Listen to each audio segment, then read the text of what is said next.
قررت ان انا ادخل بطوله، يمكن دي تكون اخر بطوله العبها. هو ليه انفورما؟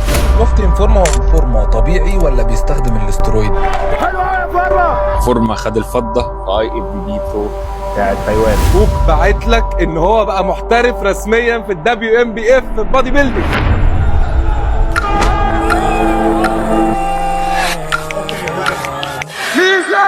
والريحة بتحلى وحبة بترمي في انا الفنان. عايزك تكلمني عن التايم لاين بتاع حسين انفورما من بدايه السوشيال ميديا لحد دلوقتي، من ان هو ما كانش عايز وما كانش بيحب يلعب بطولات، اللي بعد كده بدا يلعب بطولات، اللي بعد كده الشباب بقت هي كمان بتلعب بطولات لحد ما البطولات بقت ترند، بعد كده نزلت وبعد كده طلعت. كلمنا عن التايم لاين ده كله. لو بدأنا هنقول ان حسين انفورما بدأ 2019 وكان كل هدفه ان هو ينقل النولج اللي كانت عنده اللي كان بينقلها للمهندسين اصحابه على السوشيال ميديا عشان تبقى اكبر ناس تستفيد بيه.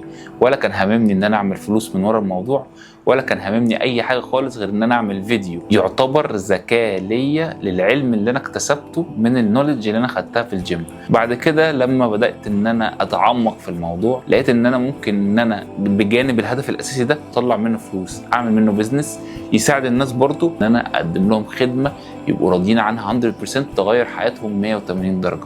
وده لما طلعنا بطلعه الاونلاين كوتشنج، وما كانش في ناس كتيره خالص على السوشيال ميديا بتعمل اونلاين كوتشنج بالكواليتي اللي احنا كنا بنعملها في انفورما. بعد كده دخلنا في حته البطولات، برغم ان انا ما كنت ضد البطولات ان انا ادخلها في الاول، بس فكره انك عارف انت لما تيجي تجرب حاجه وتعرف ان انت مش هتعجبك. سوشي مثلا، انا ما بحبش طعم السوشي، انا ما بحبش ريحه السوشي، وكلته من محل اعجبت بيه بقيت مدمن سوشي. وهو ده اللي حصل لي مع موضوع البطولات. ما كانش حد عارف لحد 2020 و2021 ان ينفع يلعب بطوله طبيعي، وخصوصا ان انا لما طلعت بسيريز كامله بتوثق من اول ما ببدا من اليوم صفر لحد اليوم اللي على المسرح، لحد سواء ربنا رزقني بمركز او ربنا ما كانش كاتب لي الخير في البطوله اللي انا لعبتها دي. والحمد لله الواحد الحمد لله في اي بطوله ما طلعش بره التوب 5 فيها. فده كان انجاز بالنسبه لي، وانا بشوف الشباب رد فعلهم هم بيحاولوا ان هم يحيدوا عن طريق الاسترويدز ويكملوا بطولات.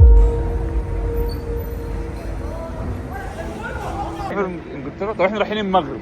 المغرب بطولة دي؟ في بطولة. طب نشجعك يا باشا. هتشجعني؟ ايه؟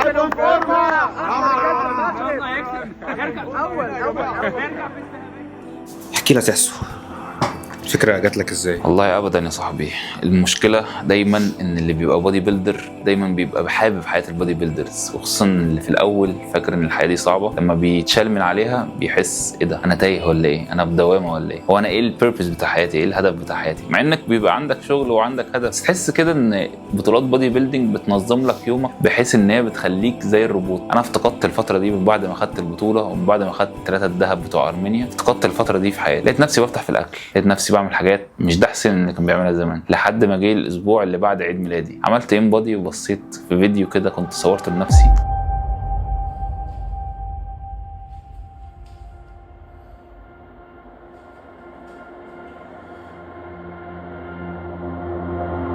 مش عارف بقى الاضاءه كانت ظلماني ولا ايه، بس انا كنت معبي ميه جدا ومعبي فاتس، فشكلي ما عجبنيش خالص. فقلت لازم من النهارده اعمل حاجه اسمها ميني كات، او ان انا ابدا اعمل نظام لنفسي زي ما بيقولوا كده بزنس مان ستايل، بحيث ان انا ارجع للشيب القديم بس بطريقه صحيه. استنى عندك، انا عارف انك تايه، عايز تبدا رحله الفورمه ومش عارف تبدا منين، مش عارف تحسب الدايت بتاعك، تاكل ايه ما تاكلش ايه، ازاي تدلع نفسك في الدايت عشان تعرف تستمر عليه، كمان مش عارف تحسب الفوليوم بتاع التمرين بتاعك، مش عارف تتمرن بوش بول ليج برو سبليت.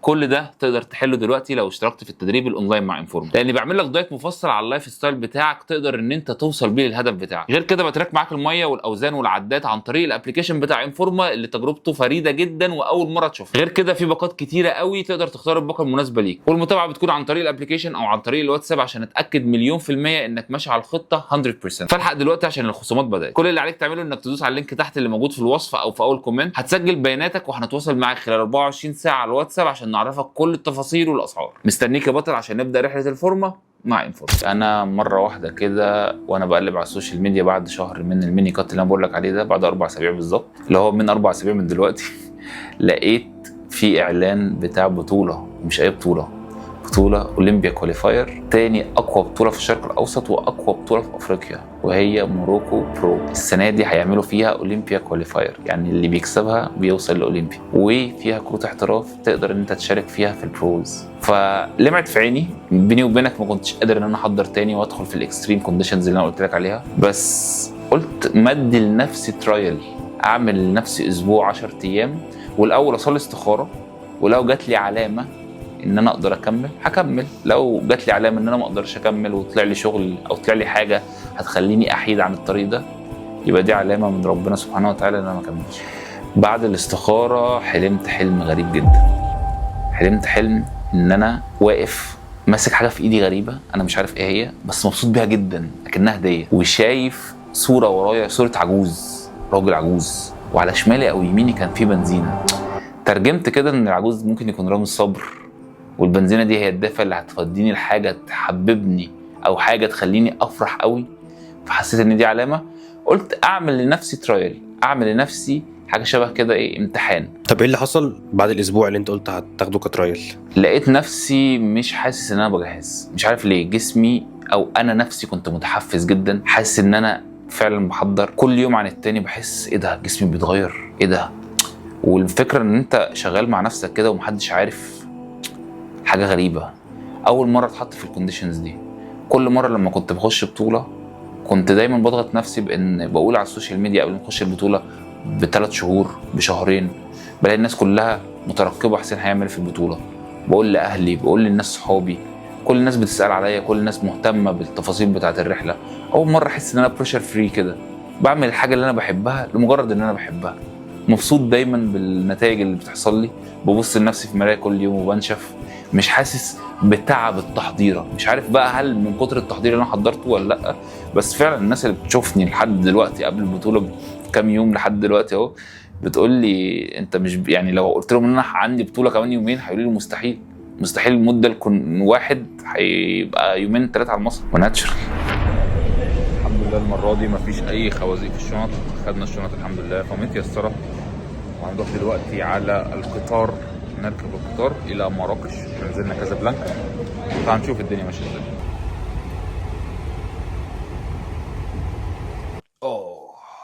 مش قادر يا شباب، استنى اخد رشفه.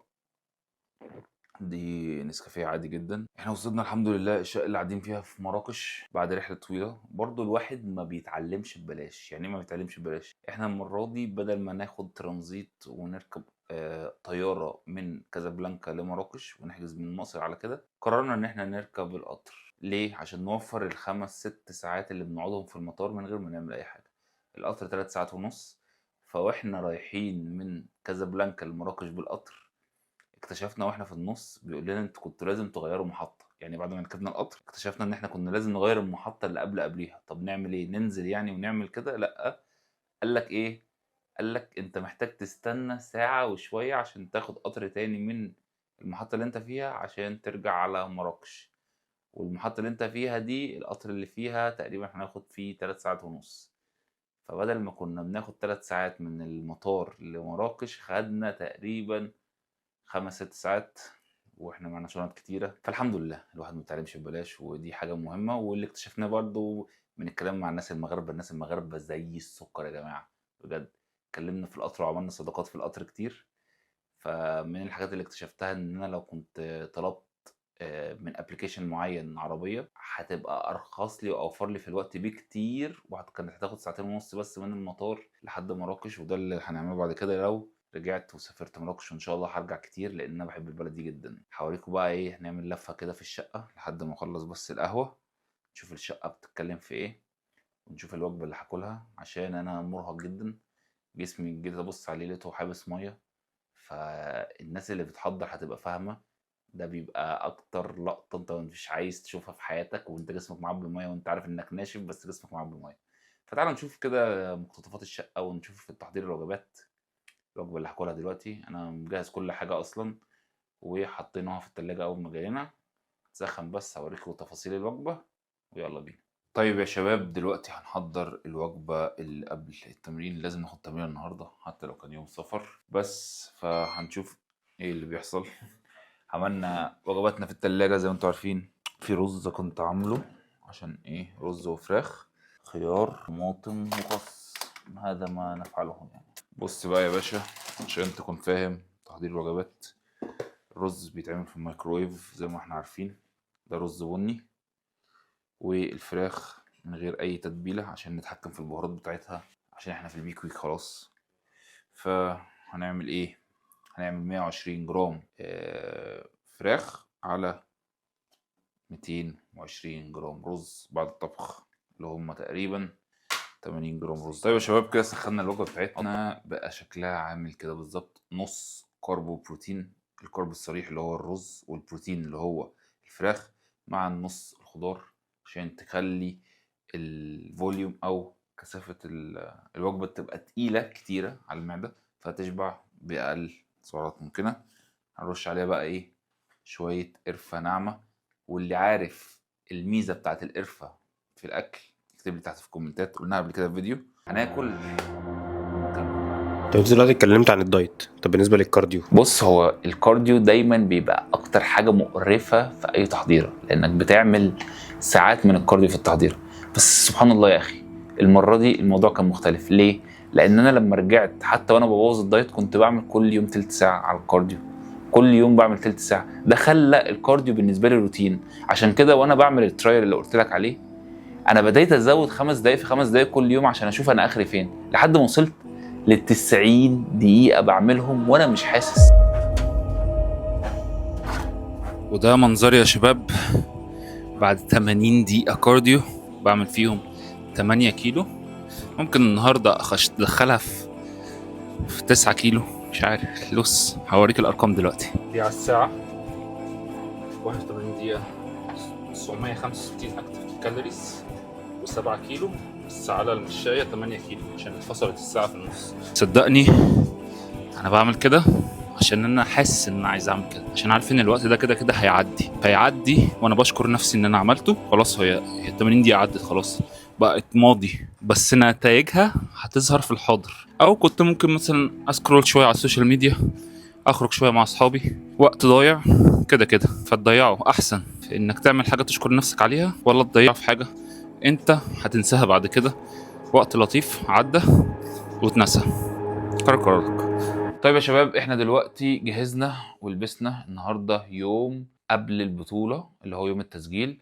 هنروح دلوقتي نسجل، ناخد الارقام، نشوف الفئات. وسمعت ان الدنيا زحمة جدا زي ما قلت لكم، دي واحدة من بطولتين بس في الميدل ايست، والبطولة الوحيدة اللي في افريقيا اللي بتأهل لاولمبيا مباشر. فكل الناس جايها عشان تتأهل لواحد من اكبر الاحداث الرياضيه العالميه اللي موجوده في العالم، واكبر حدث رياضي في العالم اللي هو مستر اولمبيا، فانها تتعمل في موروكو. فده جديد. فيلا بينا نشوف بقى يوم التسجيل والزحمه بتاعه التسجيل، عشان انا سامع ان الدنيا هناك ضرب نار. يلا بينا. جايين دلوقتي يا شباب للتسجيل في شوارع مراكش. ان شاء الله خير. خير ولا مش خير؟ اهلا بيك. بحبهم اهل المغرب. ده فندق التسجيل. ان شاء الله خير. حبيبي عامل ايه؟ ايه اخبارك؟ يا اخي اخبارك؟ سجلت؟ اسمع سجلت؟ ديالك بجد؟ والله يا شباب بلد جميلة جميلة جميلة، اقسم بالله بلد جميلة.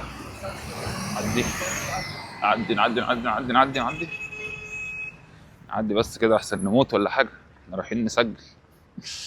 لا يا شباب بلد جميلة، بحبهم، وهم الناس هنا كرمة، ولما بيشوفوني في ليا فان بيز. عامل ايه؟ ايه الاخبار؟ عامل ايه؟ ايه الاخبار؟ حبيبي نورونا. أرجو من الإخوان اللي تقدروا تسجلوا أن يتركوا المسرح فارغا من أجل استقبال الفئة المرشحة. طيب يا شباب دلوقتي بنسجل الفورم اللي احنا بنكتب فيها الممبرشيب بتاع البرو ليج. احنا هنلعب برو ليج الاتحاد المؤهل لاولمبيا. هنلعب كذا فئه مش فئه واحده، هنلعب الكلاسيك وهنلعب الفيزيك. ان شاء الله ربنا يكرمنا بالكارت. هنكتب اسمنا بقى وسننا والحاجات دي كلها، وبنمضي وبنكتب حاجه اسمها الممبرشيب نمبر بتاع الام بي سي. الام بي سي ده هو الاتحاد المحترفين، الاتحاد الوحيد المؤهل لاولمبيا. ومعانا دلوقتي واحد من اساطير السعوديه والوطن العربي، ابو ربيعه. شرفت فيك والله ومنورنا ان شاء الله، وان شاء الله تحقق ان شاء الله الطموح ان شاء الله في البطوله اليوم. طب انت معاك لعيبه هنا صح؟ اي معي الشباب ولا اصدقائي، لا ما انا ما احب اجهز. عندي يوسف وعندي وليد بيلعبون ان شاء الله بكره، واحد كلاسيك وواحد فيزيك. ان شاء الله ان شاء الله اسمع فلهم الذهب ان شاء الله يا رب. والله حنطمح، واذا ما جاء الذهب عادي اللي بعدها نكمل، الرحله حلوه نستمتع. وشابوف جيم عامل ايه؟ شباب مولع الدنيا، اول واحد مصري دخله هو عبد الله جمال. انتظرك تيجي تنورني ان شاء الله. باذن الله عاد ان شاء الله انك جاينا ان شاء الله في السعوديه تجون كلكم تنورونا ان شاء الله. ان شاء الله ان شاء الله ان شاء الله مبسوط. وبالتوفيق ان شاء الله بكره. انت من افضل الاجسام الطبيعيه ما شاء الله، ومن افضل الناس اللي يقدمون محتوى. انا اشوفه والله فتره يطلع لي مقاطع من افضل المقاطع. الله يوفقك، شد حيلك وبتبيضها ان شاء الله بكره، وباذن الله انك تفوز يا رب. حبيبي مبسوط انا شفتك. حبيب قلبي. معانا دلوقتي القائد المنظم لاكبر حدث في افريقيا. عايزك تحكي لي عن الاكسبيرينس بتاعت التنظيم، وازاي انت جلبت الحدث الكبير ده المغرب. والله احنا بنحاول ان يعني كل سنه نطور اكثر، بحيث انه يكون الامور اسهل للرياضيين. وانت زي ما بتعرف الاولمبيا التاهل لها صار بالنقاط، خاصه فئه المان فيزيك. فان شاء الله يعني بتمنى التوفيق للجميع. يعني في حاجه تانية برو شو قريب في افريقيا او والله ممكن يعني شغالين على بطوله فقط للمحترفين العرب، الناس تستنى حدث اكبر من ان كده شاء الله حيكون يعني لمن فيزيك كلاسيك فيزيك، وممكن 212 كمان. نعم فان شاء الله. مش ما فيش في مصر قريب صح؟ مصر والله حسب التسهيل ان شاء الله. حسب التسهيل. سجلنا خلصنا خدنا الارقام، استنونا عشان النهارده في اولمبيا كواليفاير. اللي بيكسب البطوله دي في البروز بيروح اولمبيا دايركت، ودي البطوله الوحيده في افريقيا وتاني بطولات الميدل ايست اللي بتحصل فيها كده، فشكلها بطوله قويه جدا. طب انت حاسس ان انت وحشتك اجواء المسرح؟ اجواء المسرح ادمان بجد، انك اصلا ترش التان وتشم ريحه التان مع انه ريحته مش حلوه، بس انت تحس كده بريحه التان، تحس كده بريحه التحميله، الرايس كيكس، البرينجلز، العروق اللي بتنطر مره واحده في جسمك وانت في باك ستيج، منظرك بعد ما ترش التان وانت لابس المايو بتسخن، الرهبه اللي بتحصل لك باك ستيج قبل ما تخش على الجمهور والحكام وتبدا تعرض. كل ده كان وحشني، برغم ان انا مش قاطع بالي كتير. انا اخر بطوله لعبها في شهر 8، يعني بتتكلم في 3 شهور. لكن فكره الادرينالين رش اللي بيحصل لك وقت الحاجات دي كان وحشني. طيب يا شباب، احنا النهارده دلوقتي صاحيين نعمل اكل التحميله اللي هو قبل الستيج. اول وجبه معانا النهارده هتكون ستيك وبطاطس. البطاطس عشان فيها بوتاسيوم، والستيك عشان بيبقى فيه فاتس بلس البروتين. الفاتس بتبدا ان هي تساعدك ان هي تجمع لك اكل التحميله، بلس لو انت خدت بالك هنحطين 2 جرام ملح، لان الصوديوم مهم جدا جدا جدا، لان زي ما انتم عارفين الكارب عشان يخش العضلات محتاج ميه وملح.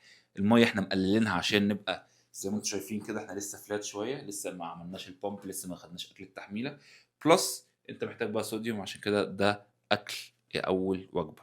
هناكل اول وجبه دي، وبعد كده هنلبس ونشوف بقى الجدول اللي نزل هنلعب الساعه كام، عشان نبدا نظبط السكادجول بتاعنا على اساس ان احنا نطلع قبل واكلين اخر وجبه قبل البطوله بساعتين 3، عشان نخلي بطننا فاضيه شويه، عشان يبقى فيه مساحه ان احنا ناخد كارب عالي اللي هو الكارب السريع قبل المسرح على طول عشان يدينا البامب، بلس ان احنا نبقى متحكمين في الوسط بتاعنا. فاحنا ماشيين كده زي الفل الحمد لله، الدنيا ماشيه زي الفل. امبارح كان في شويه امساك، النهارده بدا الدنيا تسهل شويه، فربنا يستر وادعوا لنا عشان ربنا يكمل على خير. دلوقتي بقى دي فقره من امتع فقرات اي واحد بيحضر، اسمها فقره التحميل. فقره التحميل دي عباره عن ان انت بتاكل كارب عالي، وخصوصا لو انت حسيت نفسك فلات شويه فبتاكل كارب اللي هو الجانك، حاجه تديك كارب عالي باقل مساحه ممكنه ممكن تدخل البطن، وهذا ما نلجا بيه للبرجر او الحاجات الجانك. طيب احنا هناكل دلوقتي البرجر. طبعا شربنا قبليها واحده اسبريسو عنيفه عشان البطن تشتغل والامعاء تشتغل معانا. بعد كده هناكل البرجر ونقول بسم الله الرحمن الرحيم.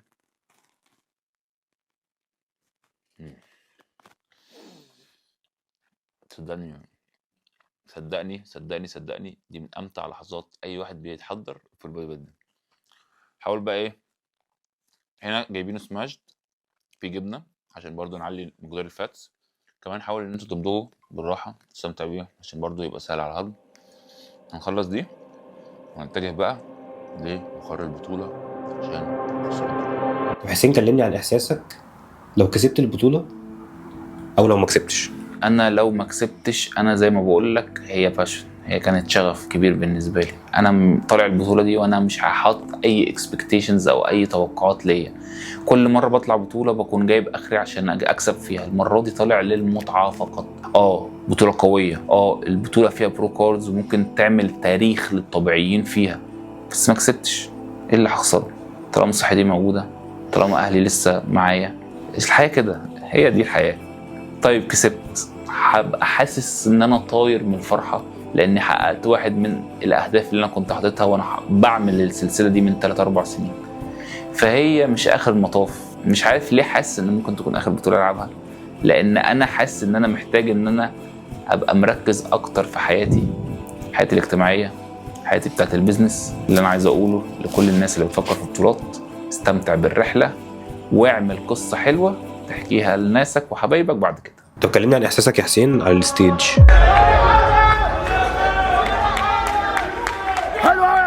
الاحساس على الستيج اكني طاير في السماء من غير جناحات وانا بعمل الفرونت بوز، اكني بالظبط واحد بيعرض كل مجهوده اللي عمله خلال الشهور اللي فاتت دي للحكام عشان يكسبوه. لما بعمل باك بوز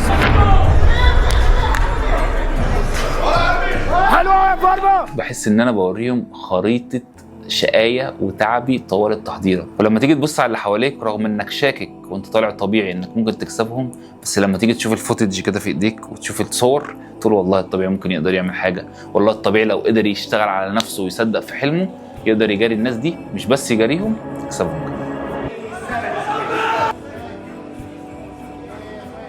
105-149 switch. ايوه ضربه.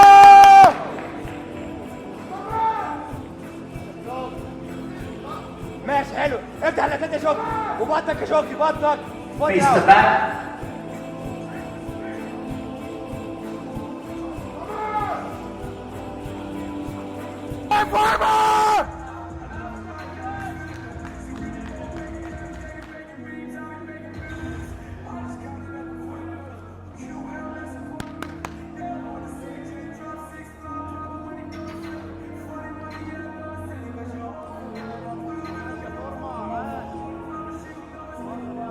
جوكينج التوب فايف دلوقتي هتصفي ماشي، هتصفي دلوقتي ودي الهواء. بس تخيل بقى رغم اللي انا بحكيه لك ده كله، الرقم بتاعك واسمك يبدا ان هو يتاخر في الندى، فيبدا يتنادى في المركز الثالث. لا، Third place 104. في المركز الثاني. Number 39 Veggie. ده هيتنادى كمركز اول في بطوله من اكبر بطولات العالم في البرو ليج او اتحاد المحترفين. First place 105.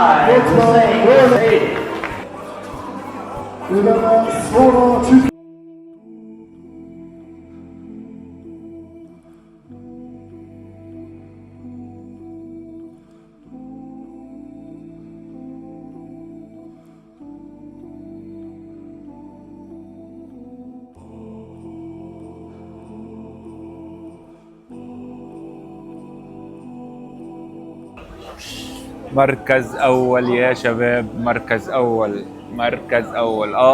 الميداليه مش لونها ذهبي، مش عارف ليه المره دي مخلين كله يتصور او ياخد الميداليه الفضه دي كله من المركز الخامس للمركز الاول. بس الحمد لله زي ما انت شفتوا في الفيديو خدنا الحمد لله المركز الاول. اللهم لك الحمد، اللهم لك الحمد، اللهم لك الحمد. استنونا عشان ان شاء الله نفرحكم. اول يا ابو ربيعه، وفي الاوبن كاتيجوري في الناس اللي بتاخد استرويدز خدناها. ما شاء الله تبارك الله، هذا طبيعي يكسب دائما، خذ اول على ناس مبدعين، لكن ما شاء الله يستاهل. الله يوفقه بكره ان شاء الله بيلعب ان شاء الله ويلعب على الاحتراف ان شاء الله، وان شاء الله يحترف وبيضها. الفورمه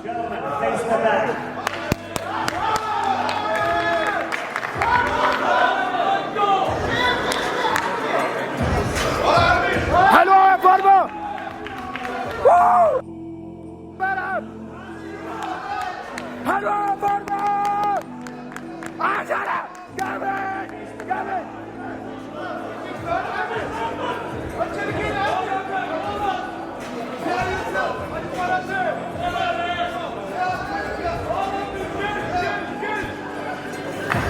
Second place 279. ايوه يا حسين. your winner, 265. بس خلينا تكونوا فرول يا جماعه.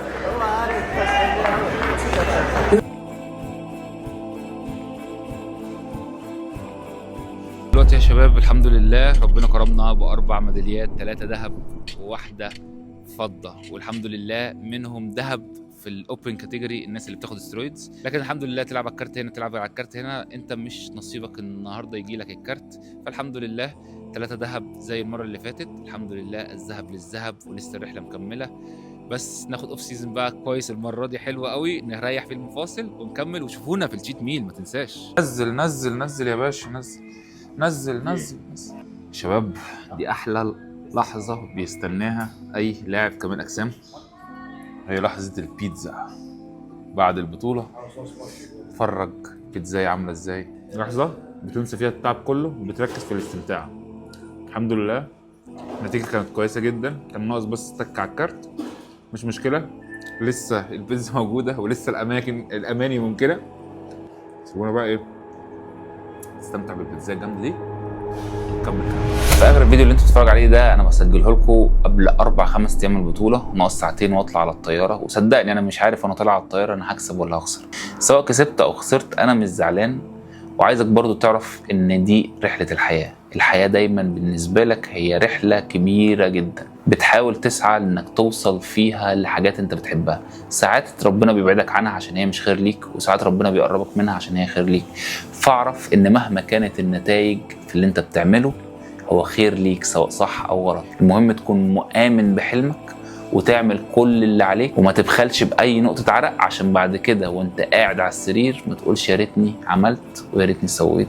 واتمنى ان انا اكون بفرحكم بالفيديو ده، واتمنى ان ربنا يوفقنا في بقيه الرحله سواء كملنا او ما كملناش في مجال البطولات. المهم ان احنا بنقدم حاجه ليها معنى، ليها فاليو للناس اللي بتتفرج علينا وبتحبنا. فانا بحبكم، ويا رب كل اللي بيتفرج عليا ربنا يرزقه بكل حاجه هو بيحبها، ويرزقه بكل حاجه هو نفسه فيها. سلام.